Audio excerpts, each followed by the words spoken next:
So finally Aditya Saumya को अपने घर लेकर आ चुका है, लेकिन उसने अभी तक अम्मा को उसकी प्रेगनेंसी का सच नहीं बताया है, क्योंकि आदित्य ने मंगल से रिक्वेस्ट की थी कि वो अम्मा को अभी सौम्या की प्रेगनेंसी का सच ना बताए। समय आने पर वो खुद ही बता देगा जब सारी चीजें नॉर्मल हो जाएंगी। But at the last moment Kusum को पता चल ही जाता है और वो आदित्य को थप्पड़ भी मारती है। इसकी फुल अपडेट मैंने अपनी लास्ट वीडियो में दी है, आप वो वीडियो जाकर देख सकते हैं। सौम्या आदित्य को बोलती है कि वो अभी ये बच्चा रखने के लिए रेडी नहीं है, क्योंकि उसके पास घर भी नहीं है और वो मेंटली फिजिकली अभी प्रिपेयर भी नहीं है। इसके अलावा उसके पास जॉब भी नहीं है, इसलिए वो इस बच्चे को कैरी कैसे करेगी और इसकी देखभाल कैसे करेगी। इसलिए सौम्या ये बच्चा अबॉर्ट करना चाहती है, लेकिन आदित्य उसको मना कर देता है। आदित्य बोलता है कि ये मेरा बच्चा है और मैं इस बच्चे को अबॉर्ट नहीं करूंगा, इसे मैं अपना नाम दूंगा।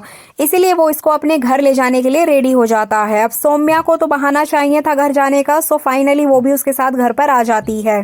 लेकिन आदित्य ये नहीं समझ पा रहा है कि ये सब कुछ कैसे हो गया है, इसलिए वो बार बार सौम्या से क्वेश्चन करेगा। सौम्या को घर में देखकर अम्मा बहुत ज्यादा गुस्सा करने लगती हैं और आदित्य को पूछती हैं कि तुम इसको दोबारा घर में क्यों लेकर आए हो? ये घर से चली गई थी तो हमारे घर में शांति आ गई थी, इस मुसीबत को फिर से घर में क्यों लेकर आए हो?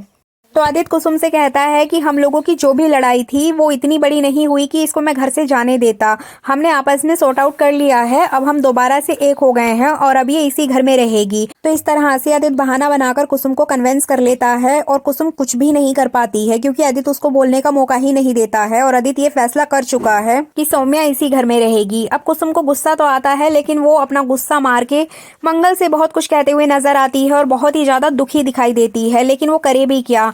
अब आदित्य के कहने पर मंगल भी शांत है, वो अम्मा को प्रेगनेंसी की बात नहीं बताती है।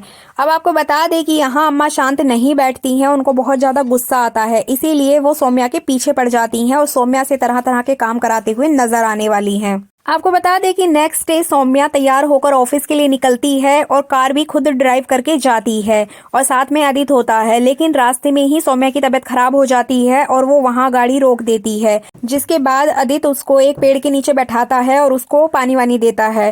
फिर वो उससे पूछता है कि सौम्या, अगर तुम्हारी तबीयत ज्यादा ही खराब है तो तुम आई ही क्यों थी? तुम्हें घर पर ही आराम करना चाहिए था।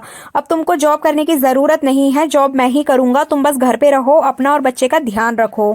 जिसके बाद वो सौम्या को घर लेकर आ जाता है। तब कुसुम पूछती है कि तुम लोग तो ऑफिस जा रहे थे तो इसको घर क्यों लेकर आए हो? तो आदित्य बताता है कि सौम्या की तबीयत ठीक नहीं थी, इसलिए मैं इसको यहाँ पर लेकर आया हूँ और सौम्या आज घर पर ही आराम करेगी।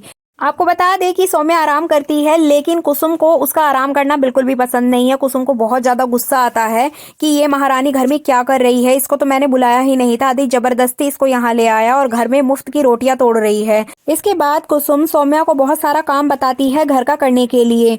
सबसे पहले वो उसके हाथ में झाड़ू पकड़ा देती है और बोलती है कि साफ सफाई करो, पूरे घर की साफ सफाई हो जानी चाहिए, और उसको सीढ़ी पे चढ़ाकर ऊपर छत का पंखा वगैरह साफ करवाने लगती है।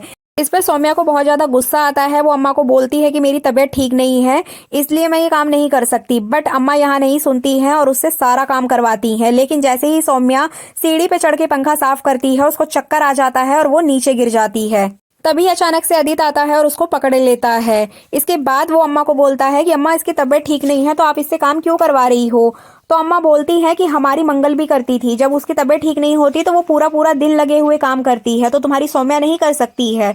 लेकिन अम्मा की बातों का आदित्य के पास कोई भी जवाब नहीं होता, क्योंकि वो नहीं बता सकता कि सौम्या प्रेग्नेंट है। तो इस तरीके से यहाँ सौम्या की बहुत ज्यादा बुरी हालत होने वाली है, क्योंकि कुसुम सौम्या से बहुत ज्यादा काम करवाने वाली है। लेकिन आपको बता दें कि मंगल कुसुम को मना कर देगी सौम्या से ज्यादा काम करवाने के लिए, क्योंकि उसको पता है कि वो प्रेग्नेंट है और बहाना बना देगी कि उसकी तबीयत खराब है, तो अम्मा उससे ज्यादा काम मत करवाइए। अब यहाँ मंगल अपने पति की बात का मान रखते हुए ये सब कुछ कर रही है। अब देखना इंटरेस्टिंग होगा कि अम्मा से कब तक ये बात छुप पाएगी।